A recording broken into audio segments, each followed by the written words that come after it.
ఒకసారి స్వర్గాధిపతి ఇంద్రుడు ముఖ్యమైన వారితో కొలువు తీరాడు. ఆనాటి ఇంద్రసభలో దేవతలు కొన్ని ఆంతరంగిక విషయాల గురించి చర్చిస్తూ ఇంద్రుని సభలో సమావేశమయ్యారు. వారిలో గంధర్వులు, అప్సరసలు వంటి వారు కూడా ఉన్నారు.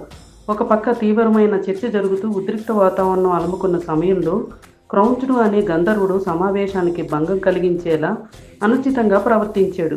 ముఖ్యమైన చర్చలో పాల్గొనకుండా ఈ గంధర్వుడు అప్సరసలతో పరాజకాలాడుతూ సభకు అంతరాయాన్ని కలిగించాడు. గంధర్వుని ప్రవర్తన మార్చుకోమని దేవతలు హెచ్చరించినా క్రౌంచుడు నిర్లక్ష్యం చేసి ఇంద్రునికి కోపం తెప్పించాడు.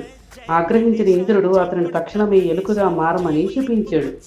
గంధర్వుడు క్షమాభిక్ష కోరినా ఫలితం దక్కలేదు. ఎలుకగా మారిన తర్వాత కూడా అతను దేవలోకాలన్నీ తిరుగుతూ అందరికీ విసుగు తెప్పించాడు. క్రౌంచుని ప్రవర్తనలో విసిగిపోయిన ఇంద్రుడు అతనిని దేవలోకం నుంచి కూడా తరిమీయమని ద్వారపాలకుల్ని పురమాయించాడు.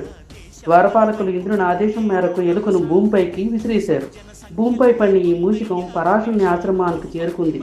ఈ మూషికం ఇక్కడ కూడా తన దుడుకు చర్యలకు స్వస్తి పలకలేదు. పరాశరుని ఆశ్రమంలో ధాన్యాలు, ఆహార పదార్థాలు, వస్త్రాలు, అక్కడ నివసించే ఋషులు ఉపయోగించే వస్తువులను తునాతునకం చేసేవాడు లేదా తినేవాడు. ఒకసారి ఈ ఆశ్రమానికి వినాయకుడు విచ్చేశాడు. ఈ ఎలుక చివరికి ఆశ్రమానికి విచ్చేసిన వినాయకుడికి సంబంధించిన వస్తువులను కూడా వదలలేదు. ఋషులందరికీ ఈ ఎలుకను పట్టడం తలకు మించిన భారంగా మారిన తరుణంలో విసుగుపోయిన పరాశరుడు అతన్ని వదిలించుకోవడానికి ఒక మార్గం సూచించమని వినాయకుడిని అడిగాడు. పరాశరుని కోరికను మన్నించిన వినాయకుడు తక్షణమే చర్యకు పూనుకున్నాడు. వినాయకుడు తన ఆయుధమైన పాశాన్ని మూషికంపై ప్రయోగించగా ఆ పాశం క్రౌంచుని మెడకు చుట్టుకొని వినాయకుడి పాదాల వద్దకు తీసుకువచ్చింది. క్రౌంచుడు వినాయకుని కాళ్ల వద్ద పడి భయంతో వెంటనే క్షమించమని వినాయకుడిని అడిగాడు. వినాయకుడు దయార్థ హృదయంతో క్రౌంచుని క్షమించి మరలా పొరపాటు చేయకూడదని హెచ్చరించాడు. మూషికం వినాయకుని ఆదేశాలను పాటించడానికి ఒప్పుకుంది. క్రౌంచుడు తనకు శాప విమోచనం కలిగించి మరలా గంధర్వునిగా మార్చమని వేడుకున్నాడు.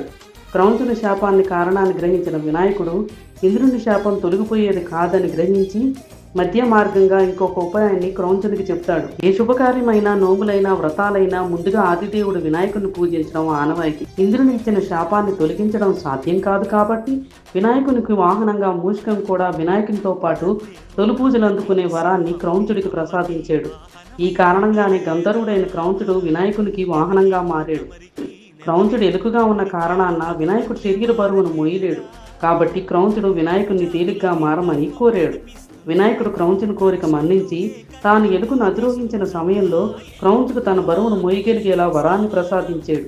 ఈ విధంగా మూషికంగా మారిన క్రౌంచుడు వినాయకునికి వాహనంగా మారి గణపతితో పాటు తొలి పూజలు అందుకుంటున్నాడు.